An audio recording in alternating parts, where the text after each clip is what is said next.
Surat Dindoli police સ્ટેશનમાં passport એક અને છેતરપિંડીના ગંભીર કલમો હેઠળ ચોંકાવનારો ગુનો નોંધાયો છે। રાજકોટમાં કરોડો રૂપિયાનું ફૂલેકું ફેરવનાર ધનંજય ફાઇનાન્સના માલિક ઘનશ્યામ વલ્લભભાઈ પાંભર અને તેમની પત્ની અસ્મિતાબેનની સુરત પોલીસે ધરપકડ કરી છે।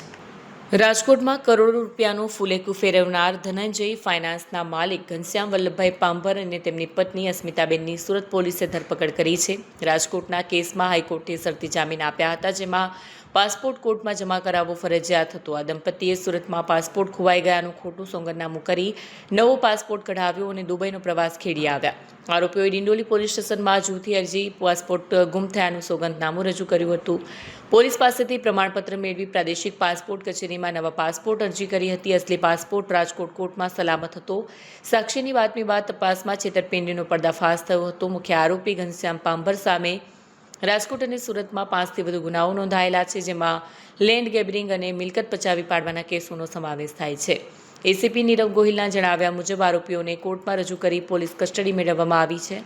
પાસપોર્ટ કઢાવવાની પ્રક્રિયામાં કોઈ એજન્ટ કે સરકારી કર્મચારીની સંડોવણીની પણ તપાસ કરવામાં આવી રહી છે।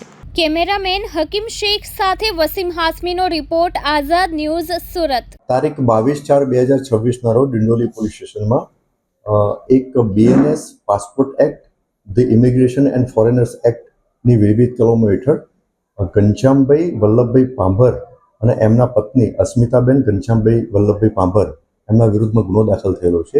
આ ગુનાની વિગત એવી છે કે આ બંને આરોપીઓ વિરુદ્ધમાં 2021માં રાજકોટ તાલુકા પોલીસ સ્ટેશનમાં એક આઈપીસી અને જીપીઆઈડી એક્ટની વિવિધ કલમો હેઠળ ગુનો દાખલ થયેલો હતો। આ ગુનાની તપાસના કામે જ્યારે જામીન મેળવવા નામદાર હાઈકોર્ટમાં બંને આરોપીઓ ગયા ત્યારે એમને ત્યાંથી જામીન મળેલા હતા અને જામીનમાં જે શરતો હતી એ શરતો પૈકીની 2 શરતો એવી હતી કે એ ટ્રાયલ કોર્ટની મંજૂરી વગર એ વિદેશ પ્રવાસ કરશે નહીં, એટલે કે ભારત દેશ છોડશે નહીં। અને બીજી શરત એ હતી કે એ પાસપોર્ટ જે છે જે તે ટ્રાયલ કોર્ટમાં જમા કરાવશે। તો આ શરતોને આધીન રહી અને આ બંને આરોપીઓએ જે તે રાજકોટની જે તે ટ્રાયલ કોર્ટ હતી એમાં બંનેના પાસપોર્ટ જમા કરાવેલા હતા। ત્યારબાદ આ કેસનું ચાર્જશીટ પણ કરેલું હતું। ત્યારબાદ આ જે રાજકોટ તાલુકા પોલીસ સ્ટેશનનો જે ગુનો જે છે એમાં એક વિક્ટિમ જે છે એને એવી હકીકત મળેલી હતી કે રાજકોટ ટ્રાયલ કોર્ટમાં બંનેના પાસપોર્ટ જમા કરાયા છતાં પણ આ બંને આરોપીઓએ વિદેશ પ્રવાસ કરેલો હતો અને એમને ખોટી રીતે બીજો પાસપોર્ટ મેળવેલો હતો। આ હકીકત આધારે જે તે વખતે રાજકોટ પોલીસમાં એમને અરજી કરેલી હતી અને અરજીના કામે અમુક વિગતો એમને મળેલી હતી। તે આધારે દિંડોલી પોલીસ સ્ટેશનમાં આવી અને આ ફરિયાદીએ ફરિયાદ જાહેર કરેલી હતી। ફરિયાદ દાખલ થયા પછી આ બંને આરોપીની તપાસ કરતા મળી આવેલા હતા, જે તપાસના કામે પૂરતા પુરાવા એકત્રિત થતા બંને આરોપીની ધરપકડ કરવામાં આવેલી હતી। બંને આરોપીઓ પાસેથી જે બીજી વખત જે પાસપોર્ટ બનાવેલો હતો એ પણ તપાસના કામે કબજે કરવામાં આવેલો હતો। આ બંને આરોપીઓ એવું કરેલું હતું કે દિંડોલી પોલીસ સ્ટેશનમાં એમણે અરજી આપેલી હતી 2024ની સાલમાં, 24/7/2024ની સાલમાં, 24ની તારીખે, અને એમણે ખોટી એફિડેવિટ કરી અને એવી રજૂઆત કરેલી હતી કે દિંડોલી પોલીસ સ્ટેશન વિસ્તારમાં અમારો પાસપોર્ટ ગુમ થયેલો છે।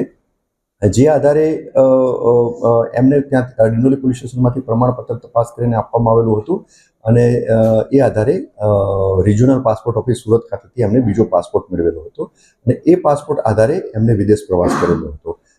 તપાસ દરમિયાન આ હકીકત પણ જણાઈ આવેલ છે।